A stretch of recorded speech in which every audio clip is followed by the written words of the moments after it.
Me chamo Lucas e o que vou contar aconteceu há pouco mais de um ano, quando me mudei para um pequeno apartamento no centro da cidade.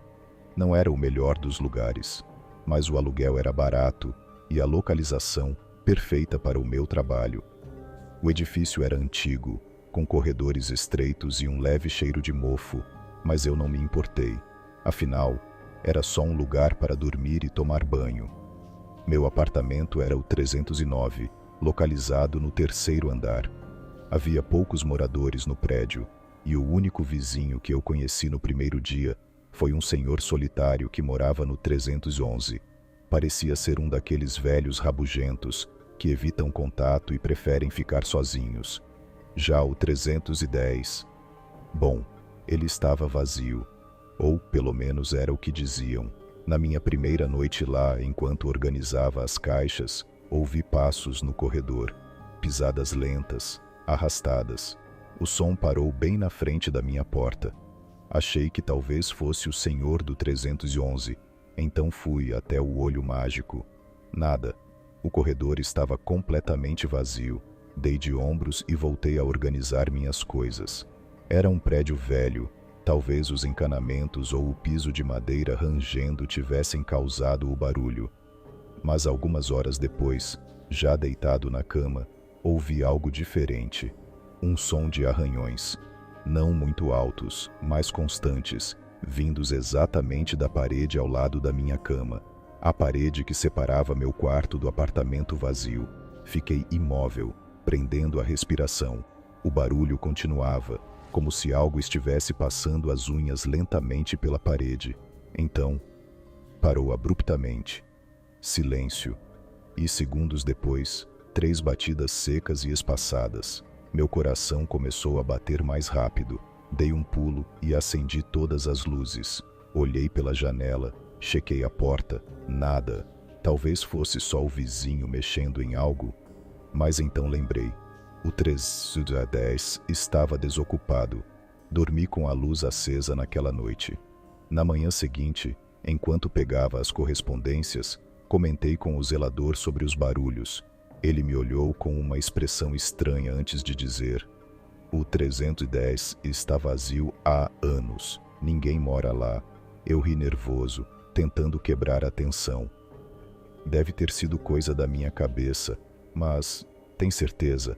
Porque parecia que alguém estava se mexendo lá dentro.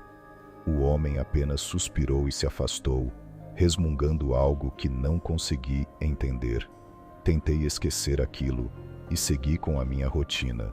Mas, na segunda noite, por volta das 2 da manhã, acordei com um som forte de algo caindo no andar de cima. Meu coração disparou. O problema não havia andar de cima. O prédio tinha apenas 3 andares. Fiquei sentado na cama, em silêncio, ouvindo com atenção. E então, um barulho ainda pior.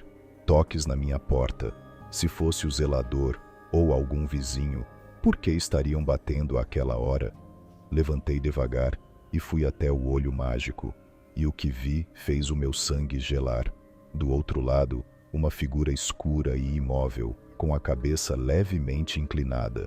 Fiquei ali sem fazer um som. Meus dedos tremiam enquanto seguravam a maçaneta. Então, a figura se moveu lentamente. Ela não foi embora. Se agachou, como se soubesse que eu estava olhando pelo olho mágico. Minha respiração ficou presa na garganta. O silêncio no corredor era quase ensurdecedor. A figura ficou ali por um tempo que pareceu uma eternidade. E então, como se estivesse me testando, a maçaneta começou a girar. Meu coração batia tão forte que eu achava que ia desmaiar. Peguei o celular para ligar para alguém, mas quando olhei de novo pelo olho mágico, não havia mais ninguém. Fiquei paralisado, tentando entender o que tinha acontecido. Devagar, destranquei a porta e a abri apenas o suficiente para espiar o corredor. Estava vazio, mas no chão, bem na frente da minha porta, havia um pedaço de papel amarelado, dobrado. Peguei com as mãos trêmulas e o abri. Havia apenas uma única frase escrita: "Posso entrar?" Eu quase soltei o papel no chão. Na manhã seguinte, fui direto até a administração do prédio. Eu precisava saber o que estava acontecendo no 310.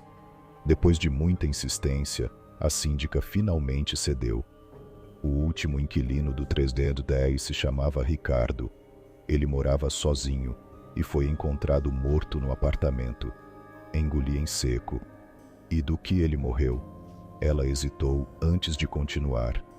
Quando encontraram o corpo, ele já estava em avançado estado de decomposição. Os vizinhos sentiram o cheiro e chamaram a polícia. Aparentemente, ele morreu tentando sair. Meus olhos se arregalaram. Como assim? Ele foi encontrado na porta do apartamento, caído no chão, com a mão esticada como se tentasse sair, mas algo tivesse puxado ele de volta. Senti um arrepio percorrer minha espinha. E, depois disso, o apartamento foi fechado. Ninguém nunca mais alugou. Saí de lá sem dizer mais nada. Naquela mesma noite, fiz minhas malas e fui embora. Nunca mais voltei ao prédio, mas às vezes, quando passo pela rua onde ele fica, juro que vejo alguém parado na janela do 310, me observando. Cara, eu nunca fui de acreditar nessas coisas. Fantasmas, assombrações, espíritos. Sempre achei que tudo não passava de histórias para assustar gente impressionável. Mas depois do que aconteceu comigo naquela viagem, juro que nunca mais olho para o desconhecido do mesmo jeito. Tudo começou quando aluguei uma casa de praia para passar uns dias sozinho. Eu precisava de um tempo longe da cidade, do barulho, da correria.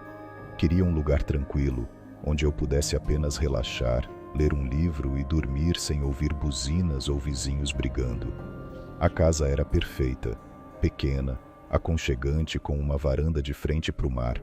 Mas o que me chamou a atenção de verdade foi a casa ao lado. Ela era praticamente um espelho da minha, mas abandonada, a pintura descascando, as janelas sujas e fechadas, e o mato crescendo ao redor. No primeiro dia, não dei muita bola. Pensei que devia ser só mais uma daquelas casas de veraneio que os donos tinham esquecido de cuidar. Mas na segunda noite, as coisas começaram a ficar estranhas. Eu estava na varanda, bebendo uma cerveja e ouvindo o som das ondas. O céu estava limpo, a lua iluminava tudo. Foi aí que notei uma coisa esquisita. A casa ao lado, que tinha passado o dia inteiro fechada, agora tinha uma luz acesa no segundo andar. Na hora, tentei achar uma explicação lógica. Talvez tivesse alguém lá e eu não tinha notado. Talvez um caseiro tivesse vindo dar uma olhada. Fiquei encarando por um tempo, esperando ver algum movimento, mas nada. No dia seguinte, perguntei ao dono da casa que aluguei se a casa ao lado tinha moradores. Ele riu meio sem graça e disse: "Ah, aquela? Ninguém mora lá há anos, tá fechada desde que eu me lembro." Fiz uma cara de dúvida e ele continuou, agora com um tom mais baixo: "Os últimos donos foram um casal. O pessoal da vila ainda comenta. Eles vinham pra cá todo verão, até que um ano sumiram, do nada. A polícia veio, investigou, mas nunca encontraram nada, nenhum vestígio. Simplesmente desapareceram. Depois disso, ninguém quis mais morar ali." Eu ri de volta, tentando não parecer paranoico, mas aquilo ficou na minha cabeça. Na terceira noite, eu acordei com um barulho. Era algo fraco, vindo da casa ao lado, um rangido, como se alguém estivesse andando pelo andar de cima. Fiquei parado na cama, tentando entender se eu estava sonhando ou se aquilo era real. Mas aí ouvi de novo, passos, devagar, ritmados, como se alguém estivesse andando de um lado para o outro. Meu coração disparou. Levantei, fui até a janela e olhei na direção da casa. A luz estava acesa de novo, mas dessa vez eu vi algo. Atrás da cortina da janela do segundo andar havia uma sombra. Não dava para ver direito, mas parecia uma pessoa, parada, me observando. Dei um passo para trás, meu corpo inteiro arrepiado. Peguei meu celular e pensei em ligar para alguém, mas quem ia acreditar em mim? E o que eu ia dizer? Tem uma sombra me olhando da casa onde ninguém mora? Eu não consegui dormir naquela noite. Cada mínimo barulho me fazia prender a respiração. Mas, eventualmente, a exaustão me venceu. Na manhã seguinte, acordei com o som de gaivotas e um sol forte entrando pela janela.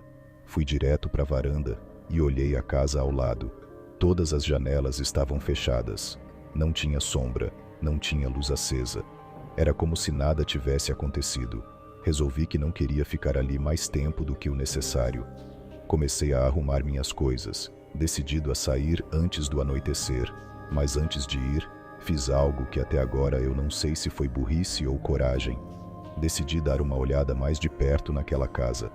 Atravessei o quintal, caminhei até a varanda e subi os degraus da entrada.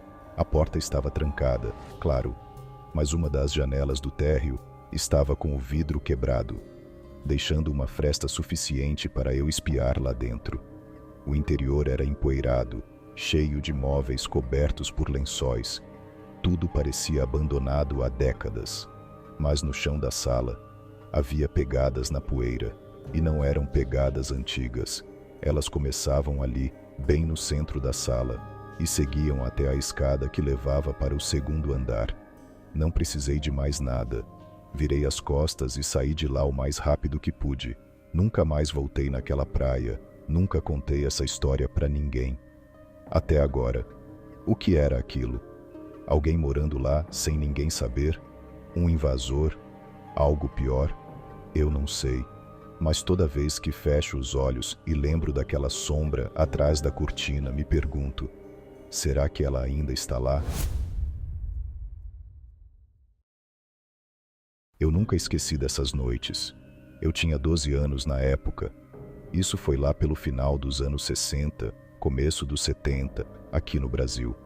Sou a mais velha de 6 irmãos. Meu pai e minha mãe eram donos de um colégio e, por conta disso, passavam muito tempo fora. Nossa casa era grande, enorme até, e nós passávamos boa parte do tempo com a governanta, uma senhora já de idade, muito rígida, mas cuidadosa. Ela nos colocava para dormir antes de ir embora, mas sempre havia aquele intervalo, aquele período estranho, em que a casa ficava completamente sem adultos, só nós, crianças.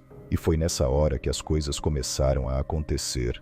Nossos quartos ficavam no andar de cima, o da governanta também, mas assim que ela ia embora, eu ficava responsável por garantir que meus irmãos estavam bem. Às vezes, os menores acordavam assustados e vinham correndo para o quarto dos mais velhos. Mas o pior não era isso. O pior eram os sons. Primeiro começava com algo leve, como se uma cadeira fosse arrastada bem devagar.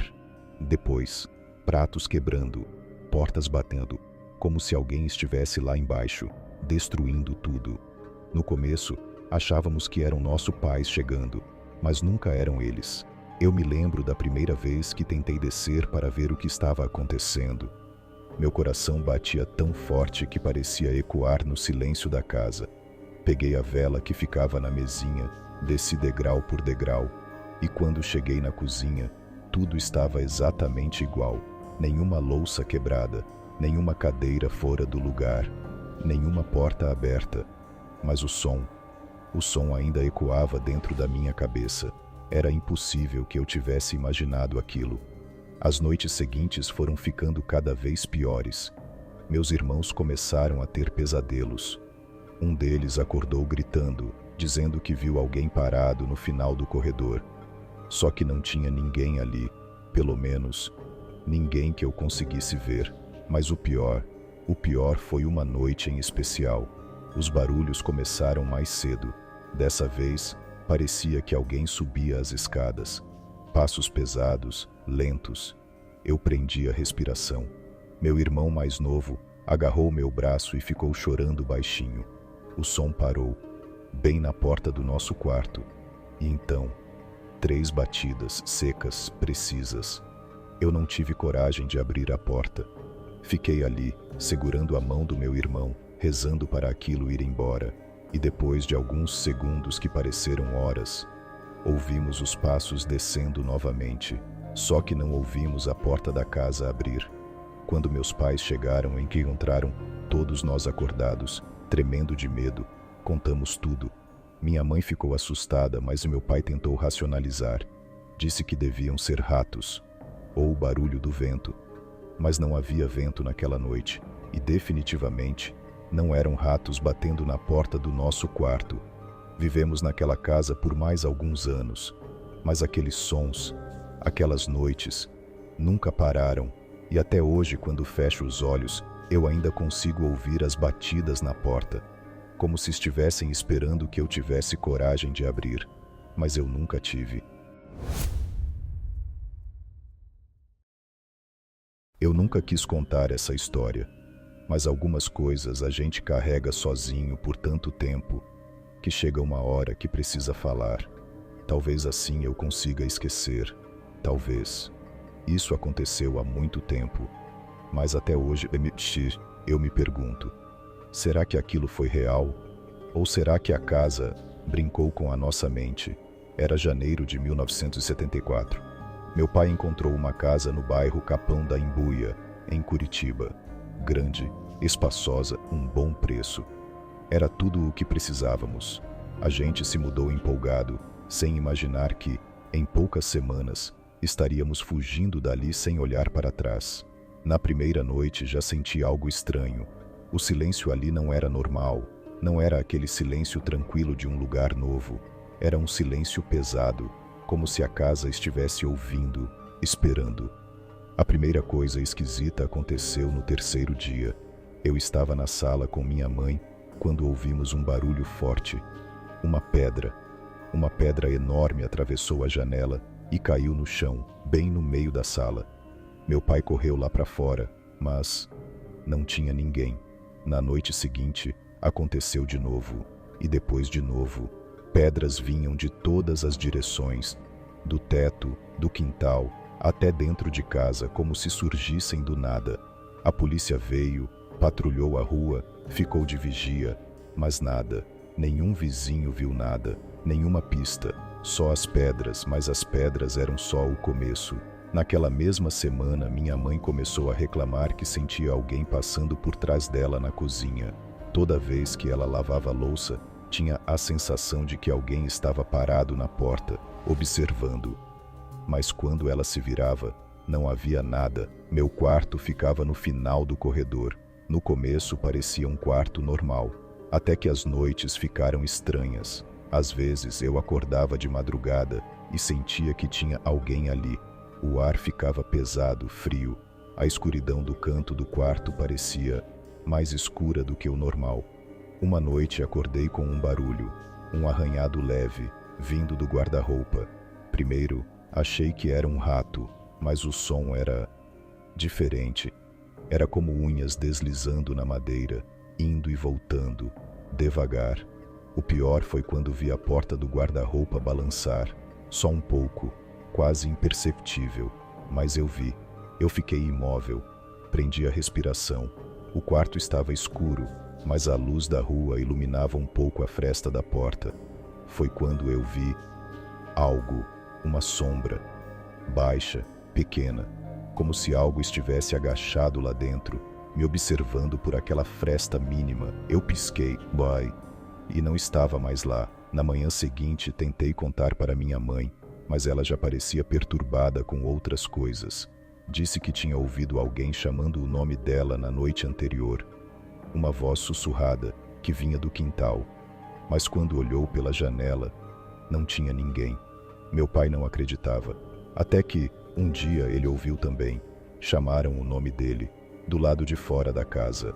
Só que ele sabia que não era um vizinho. A voz era fina, distorcida, não era humana. Naquela mesma noite, algo aconteceu com minha irmã. Ela tinha 6 anos e dormia no quarto ao lado do meu. Era de madrugada quando ouvimos o grito. Corremos para ver o que estava acontecendo. Ela estava sentada na cama, tremendo, o rosto pálido. Minha mãe a abraçou e perguntou o que foi. E então, ela apontou para o canto do quarto. "Tem um homem ali", ela sussurrou. A gente olhou. Não tinha nada, mas a sensação de que algo estava ali ficou. Meu pai tentou acalmá-la, dizendo que foi um pesadelo, mas naquela mesma noite, ouvimos passos no corredor. Passos pesados, lentamente, indo de um lado para o outro. Naquela altura já não dava mais para negar. A casa não queria a gente ali. Minha mãe foi a primeira a dizer que não ficaria ali mais um dia. Eu lembro do olhar dela, medo puro. No fundo, meu pai também sabia que a gente precisava sair. Então fomos. Deixamos a casa para trás. As coisas, tudo. Nunca mais voltamos. Sabe o mais estranho? Depois que a gente saiu, as pedras pararam. Ninguém mais relatou nada. A casa ficou abandonada por um tempo. Depois tentaram construir outra coisa no lugar, mas nunca terminaram. Como se aquela terra não quisesse mais ninguém ali. A vida seguiu, mas até hoje, quando vejo uma pedra rolando no chão sem explicação, eu congelo, porque no fundo, eu sei, a casa nunca quis ninguém ali, e quando um lugar não quer você, o melhor que pode fazer é ir embora antes que seja tarde.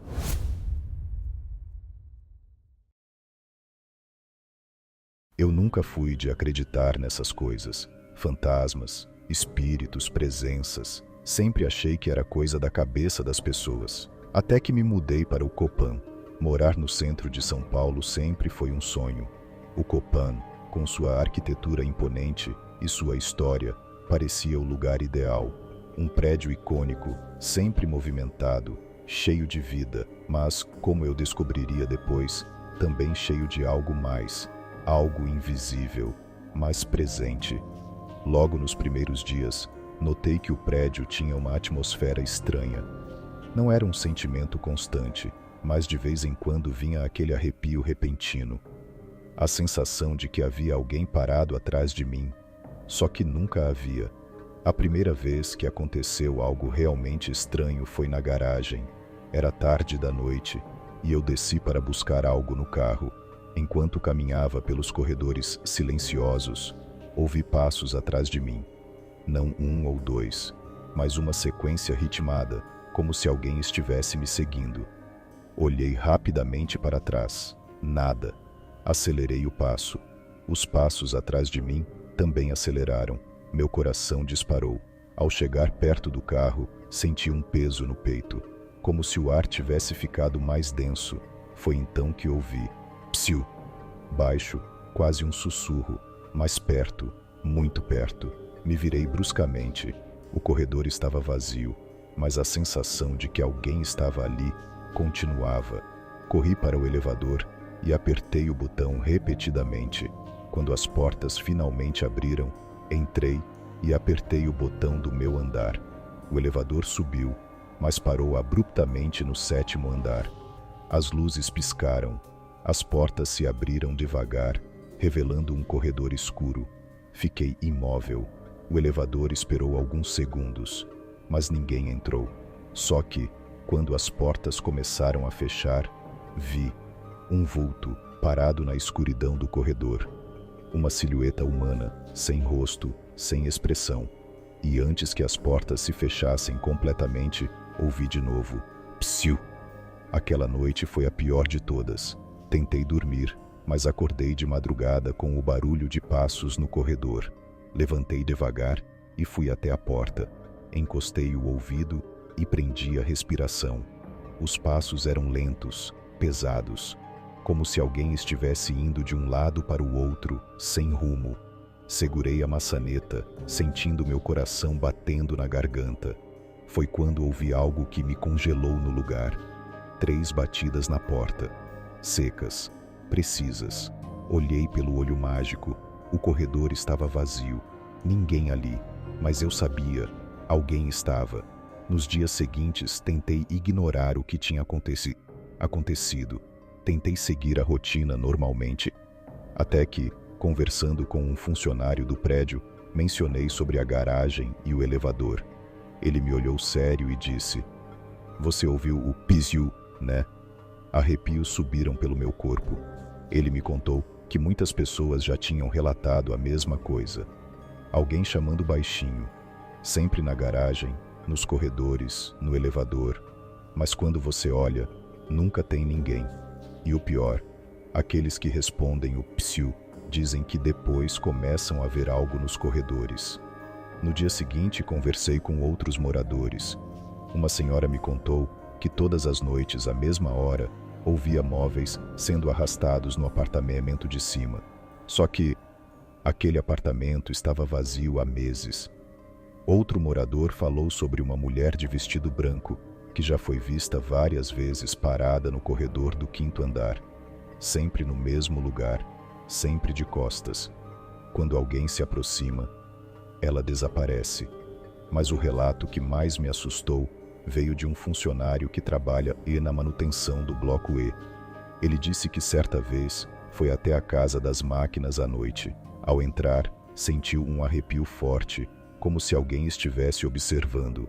Quando olhou ao redor, viu um homem sentado em uma das máquinas. O homem não se mexia, apenas ficou ali, imóvel, encarando o nada. O funcionário saiu correndo e nunca mais voltou àquele lugar sozinho. Depois de ouvir tudo isso, comecei a reparar em outras coisas. As luzes do meu apartamento piscavam sem motivo. As torneiras abriam sozinhas. E sempre que eu pegava o elevador tarde da noite, sentia aquela mesma presença. O Copan é mais do que um prédio. Ele é uma entidade viva, um lugar cheio de história e de histórias que não foram esquecidas. E agora, eu sou parte disso. Eu nunca quis acreditar nessas coisas, mas agora, toda vez que escuto um psiu no silêncio da noite, eu finjo que não ouvi e rezo para que aquilo vá embora. Aquela noite parecia comum. Era um sábado tranquilo e eu estava na casa de um amigo, junto com a Mila. O prédio dele ficava na rua de trás do meu, um daqueles edifícios antigos, sem portaria, que a prefeitura queria tombar como patrimônio histórico. As paredes desgastadas, o chão de madeira rangendo, as luzes amareladas que piscavam de tempos em tempos. Tudo no prédio parecia saído de um tempo que já não existia mais.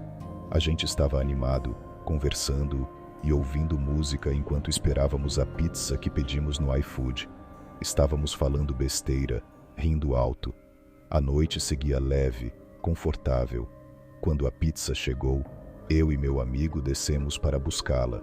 O elevador estava em reforma, então tivemos que usar a escada. Não era pouca coisa. O prédio tinha andares que pareciam infinitos, com corredores apertados e degraus gastos pelo tempo. Quando finalmente chegamos ao térreo, o entregador já esperava na porta, segurando a pizza quentinha. Pegamos a caixa, agradecemos e começamos a subida. Foi aí que aconteceu. O elevador, que estava em obras, estava parado no térreo, com a porta aberta. Mas o que chamou a atenção foi o fosso exposto, um buraco escuro, profundo, como se engolisse toda a luz ao redor. Caramba, nunca vi um fosso de elevador de perto, comentei. Meu amigo, segurando a pizza, revirou os olhos. Ah, não, cara, não mete a cara aí. Mas a curiosidade falou mais alto. Dei um passo à frente e inclinei a cabeça para dentro da escuridão. O cheiro de ferrugem e poeira subiu pelo ar. O vazio ali dentro era sufocante, como se roubasse todo o som ao redor. Foi quando aconteceu. Uma voz grossa, forte, veio das sombras. Boa noite. Foi direto ao meu ouvido. O pavor me atingiu como um choque elétrico. Dei um passo para trás, o coração batendo como um tambor. Meu amigo, que não viu nada, mas ouviu a voz, ficou pálido e subiu as escadas correndo. Minha reação? Gritei, que susto! E saí correndo atrás dele, sem olhar para trás. Chegamos no apartamento sem fôlego, quase derrubando a pizza no chão. O ar queimava nos pulmões, mas o que me incomodava era outra coisa. O homem no fosso. Ele estava ali. Eu vi. Um senhor, careca, magro, de olhos claros, mas como ele cabia naquele espaço minúsculo? O que ele fazia ali, às 22h02, sozinho no meio da reforma? E acima de tudo, porque eu sentia que ele ainda estava por perto. Tentei rir da situação, fazer piada para aliviar a tensão, mas meu amigo não riu. Ele estava sério, muito sério. Você viu ele? Perguntei. Não vi, mas ouvi. Ele fez uma pausa. Só tem uma coisa. O quê? Você acabou de descrever o pai do zelador. Meu corpo congelou. Como assim? O pai do zelador. Ele sempre consertava o elevador quando quebrava. Mas ele morreu faz uns anos. O apartamento ficou em silêncio. Mila, que estava distraída com o celular, olhou para nós. Do que vocês estão falando? Do elevador. Meu amigo respondeu, ainda olhando para mim. Ele viu um senhor no fosso. Mila franziu a testa. Que senhor? Expliquei tudo, cada detalhe. A voz, o susto, a silhueta na escuridão. Quando terminei, ela estava pálida. Isso é muito estranho. O clima da noite mudou. O apartamento parecia menor, mais frio. O ar estava pesado. Tentamos continuar como se nada tivesse acontecido, mas a verdade era que ninguém conseguia tirar aquilo da cabeça. Quando chegou a hora de ir embora, pegamos nossas coisas e nos despedimos. Mas antes de sair, passamos pelo corredor do elevador. A porta estava fechada. Ninguém se atreveu a abri-la. Descemos pelas escadas sem falar nada. Quando cheguei na rua, senti um alívio inexplicável, como se tivesse saído de um lugar que já não queria mais a gente ali. O elevador ficou mais alguns dias fora de serviço. E eu, até hoje, sempre que passo por um fosso de elevador, evito olhar para dentro. E se eu olhar, e ele ainda estiver lá,